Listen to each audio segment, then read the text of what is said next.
महाराष्ट्र राज्य वीज वितरण कंपनीमधील 7 कर्मचारी संघटनांच्या संयुक्त कृती समितीनं 9 ते 11 ऑक्टोबर 2025 या कालावधीत 3 दिवसीय संप पुकारलाय. खासगीकरण आणि पुनर्रचनेच्या मुद्द्यांवरील असंतोषामुळे हा निर्णय घेण्यात आला.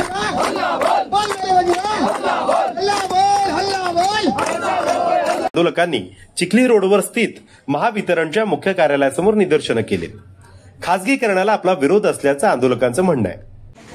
दिनांक 9 ऑक्टोबर ते 11 ऑक्टोबर असा 72 तासाचा संपाची आम्ही महाराष्ट्र वीज कर्मचारी अधिकारी यांनी आम्ही नोटीस दिलेली आहे. त्याच्यामध्ये रिस्ट्रक्चरिंग रद्द करा, त्याचबरोबर जुनी पेन्शन योजना सुरू करणे, आणखी जे काही आपले प्रपोजल आहेत महावितरणचे हे खासगीकरण हे रद्द करण्याच्या संदर्भात आम्ही नोटीस दिलेली आहे. आणि त्याच्या संदर्भात आमची शिखर परिषदेचे जे काही अधिकारी आहेत हे मुख्य कार्यालयासोबत प्रशासनासोबत चर्चा करत आहेत आणि त्याच्यासाठी आमचा संप सुरू आहे.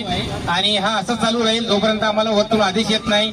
आणि त्याच्यामुळे सामान्य जनतेला जर काही त्रास होत असेल तर त्याच्यासाठी आम्ही दिलगिरी व्यक्त करतो. परंतु आपल्याला आपली कंपनी वाचवायची आहे आणि महाराष्ट्राला वीज पुरवठा सुरळीत सुरू राहील याच्या संदर्भामध्ये आम्हाला जास्तीत जास्त प्रमाणामध्ये सहकार्य जनतेला लाभेल अशी आम्ही अपेक्षा व्यक्त करतो. आणि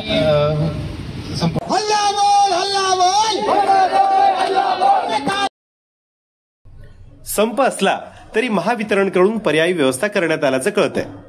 परंतु जीव धोक्यात घालून काम करणाऱ्या वीज कर्मचाऱ्यांना आर्थिक सुरक्षितता मिळावी ही मागणी चुकीची नाहीये.